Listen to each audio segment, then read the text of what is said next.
دوسرے پارے میں اللہ تبارک و تعالیٰ فرماتا ہے شہر رمضان الذی انزل فیہ القرآن ھدی للناس، رمضان کا وہ مہینہ کہ جس میں قرآن نازل کیا لوگوں کی ہدایت کے لیے۔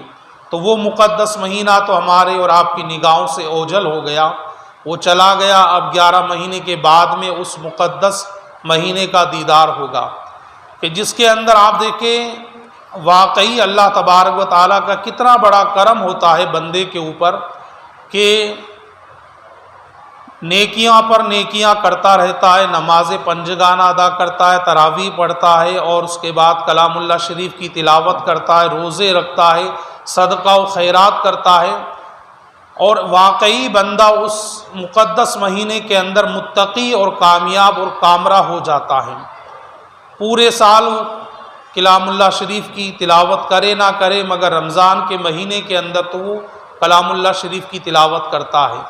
اور دیکھا بھی ہوگا آپ نے کہ کسی نے 3 کلام اللہ شریف پڑھے، کسی نے 5 پڑھے، کسی نے 2 پڑھے، کسی نے 1 کلام اللہ شریف پڑھا، یعنی جنہوں نے 11 مہینے بھی نہیں پڑھا تھا مگر رمضان کی برکت سے اور اللہ کے فضل سے انہوں نے بھی کلام اللہ شریف کی تلاوت کی۔ تو وہ مقدس مہینہ کہ جس کے اندر نیکیاں کر رہے تھے، روزے فرض تھے ہمارے اوپر، اور ایک فرض رمضان کے اندر خاص تھا، وہ روزہ ہم پر تھا۔ لیکن رمضان کے بعد میں شوال، ذوالقعدہ، ذی الحجہ، محرم، صفر، ربیع الاول، ربیع الاخر، جمادی الاول، جمادی الثانی، رجب، شعبان، اب ان مہینوں کے اندر کوئی بھی روزہ ہم پر فرض نہیں ہے۔ روزے تو ہیں مگر نفل روزے ہیں۔ شعبان کے 6 روزے ہیں، وہ بھی دیکھیں، شوال کے 6 روزے وہ بھی نفل روزے ہیں، محرم کے 2 روزے ہیں وہ بھی آپ دیکھیں نفل روزے ہیں، رجب کے روزے ہیں وہ بھی نفل ہیں، 15 شعبان المعظم کا روزہ ہے وہ بھی نفل روزہ ہے۔ اور یہ روزے ایسے ہیں کہ اگر آپ رکھیں گے تو اللہ تبارک و تعالی ثواب عطا فرمائے گا، اور اگر چھوڑ دیں گے تو کوئی پکڑ نہیں ہوگی۔ مگر رمضان کے روزے ہر مسلمان پر فرض تھے اور ہر مسلمان کو روزہ رکھنا تھا، تو وہ ایک روزہ، ایک فرض تو رمضان کے اندر مکمل ہو گیا۔ مگر آپ دیکھیں جیسے ہی رمضان گیا روزے کی فرضیت ختم ہوئی تو ہم نے یہ سمجھا کہ رمضان گیا تو اب نماز بھی گئی۔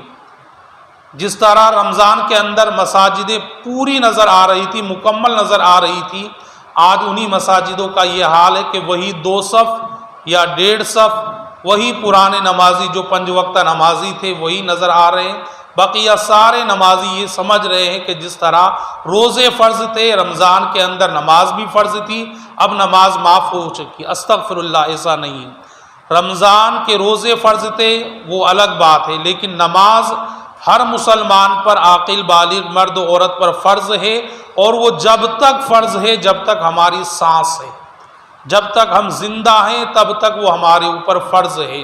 یا تو پاگل ہو جائے تو پاگل کے اوپر نماز فرض نہیں ہے، اور شریعت کا کوئی قانون پاگل کے اوپر نہیں چلتا ہے، اور یا پھر مردہ یعنی مر جائیں تب شریعت کا کوئی قانون نہیں چلتا ہے۔ تو اب ہم سوچیں کہ آخر ہم ان دونوں گروہ میں سے کون سے گروہ میں ہیں؟ یا تو ہم پاگل ہو گئے ہیں، اور پاگل نہیں ہوئے تو پھر مردہ ہو گئے ہیں۔ اس لیے کہ نماز دونوں ہی گروہ پر معاف ہے، یعنی پاگل پر معاف ہے اور مردہ پر معاف ہے۔ اور اگر ہم زندہ ہیں تو زندہ ہونے کا ثبوت یہ ہونا چاہیے کہ اللہ کی بارگاہ میں اپنی پیشانی کو جھکائیں، اللہ کے حضور سجدہ کریں اور اپنی زندگی کا ثبوت دے۔ کھانا پینا کمانا یہ ایک مسلمان کی شان نہیں ہے۔ کھانا پینا ہی اگر سب کچھ ہوتا تو کھانا پینا تو ایک جانور بھی کرتا ہے، وہ بھی کھاتا ہے پیتا ہے، اپنی تمام ضروریات جو ہے وہ پوری کرتا ہے۔